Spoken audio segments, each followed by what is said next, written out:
നമസ്കാരം സുഹൃത്തുക്കളെ, ഇന്ന് നമ്മളിവിടെ ഒരു പുതിയ അധ്യായം തുടക്കം കുറിക്കുകയാണ്. സംരംഭക യാത്ര എന്ന യാത്രയിലുടനീളം നിങ്ങൾ ഓരോ ആളുകളും പല രീതിയിൽ എന്നെ സപ്പോർട്ട് ചെയ്തു. ആ ഒരു സപ്പോർട്ടിലൂടെ ഉടലെടുത്ത് ഇന്നു മുതൽ ഒരു പുതിയ ചാനൽ കൂടെ തുടങ്ങുകയാണ്. എന്തിനാന്ന് വെച്ചാൽ നമ്മുടെ നാട്ടിൽ സംരംഭകർ അനുഭവിക്കുന്ന എല്ലാ പ്രശ്നങ്ങളും നമുക്ക് ഈ ലോകത്തിന് മുന്നിൽ എത്തിക്കാൻ സാധിക്കത്തില്ല. എന്നാൽ സംരംഭകർ നേരിടുന്ന പ്രശ്നങ്ങൾ ഓരോന്നും അവർ എന്തുകൊണ്ട് ഈ രീതിയിലായി മാറുന്നു എന്നുള്ള വാർത്തകൾ നിങ്ങളുടെ മുന്നിൽ എത്തിക്കുവാനും മനുഷ്യന്റെ പച്ചയായ ജീവിതങ്ങൾ തുറന്നു കാണിക്കുവാനും യാതൊരുവിധ ഒളിയും മറയുമില്ലാതെ അത് ലോകത്തിന്റെ മുന്നിൽ എത്തിക്കുവാനും വേണ്ടിയിട്ടാണ് നമ്മൾ ഇവിടെ തുടക്കം കുറിക്കുന്നത്. നിങ്ങൾ സമൂഹ മാധ്യമങ്ങൾ കൂടെ ഇതിനോടകം എന്നെക്കുറിച്ച് അറിയുകയും എന്റെ വാർത്തകൾ നിങ്ങൾ കാണുകയും ചെയ്തിട്ടുണ്ട്. ഒരു സംരംഭകൻ നേരിടുന്ന പ്രശ്നങ്ങൾ എന്താണ് എന്നും അതോടൊപ്പം തന്നെ ആ സംരംഭകന് ജീവിതത്തിലേക്ക് തിരിച്ചു വരുവാൻ വേണ്ടിയിട്ട് ഏതൊക്കെ വഴിയിൽ കൂടെ സഞ്ചരിക്കണം എന്നുള്ള കാര്യങ്ങളാണ് ഞാൻ ഇതുവരെ നിങ്ങളോട് പങ്കുവച്ചത്.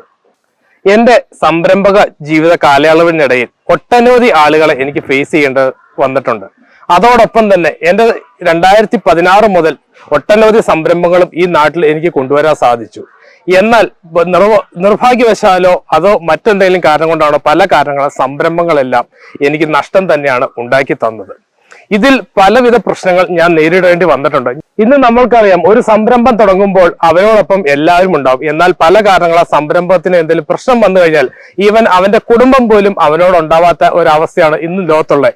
സംരംഭകരാറും ഈ ലോകത്തിൽ നിന്ന് മാറ്റപ്പെട്ട് നിൽക്കേണ്ടവരല്ല. നിങ്ങൾക്കറിയാം, നമ്മുടെ നാട്ടിൽ നിന്ന് ഏകദേശം ഗവൺമെന്റ് കണക്ക് പ്രകാരം 5 ലക്ഷത്തിൽ പരം സംരംഭകർ നമ്മുടെ നാട്ടിൽ ഓൾറെഡി അടച്ചു പൂട്ടപ്പെട്ടു. ഇത്തരം സംരംഭകരുടെ ജീവിത അവസ്ഥ എന്ത്? അവരെങ്ങോട്ട് മാറ്റപ്പെട്ട് നിൽക്കുന്നു? ആത്മഹത്യ ചെയ്തവരെത്ര, ഒളിച്ചോടിയവരെത്ര? ഇതിന്റെ കണക്കുകളൊന്നും ഈ ലോകത്ത് നമുക്ക് കാണാൻ സാധിക്കത്തില്ല. എന്റെ സംരംഭക ജീവിതത്തിൽ നിറയെ പരാജയങ്ങൾ എനിക്ക് നേരിടേണ്ടി വന്നിട്ടുണ്ട്.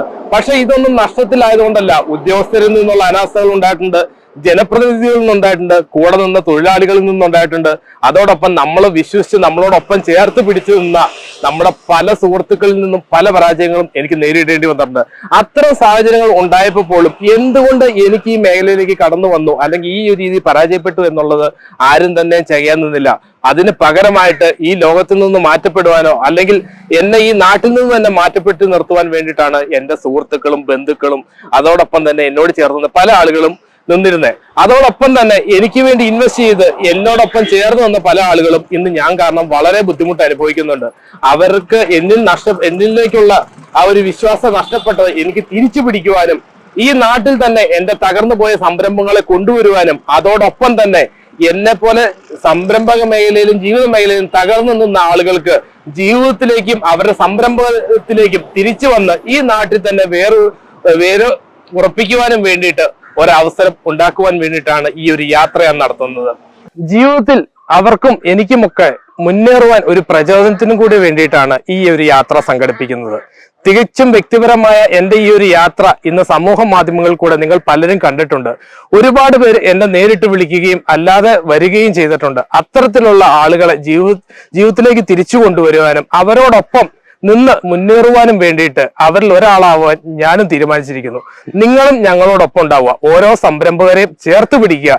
നമ്മുടെ യുവാക്കൾക്കും പുതുതലമുറയ്ക്കും നമ്മുടെ നാടിനും വേണ്ടി നമ്മളെല്ലാവരും കൈകോർക്കുക. നല്ലൊരു ജൈത്രയാത്രയ്ക്ക് നിങ്ങളും ഞങ്ങളോടൊപ്പം ഉണ്ടാവുക.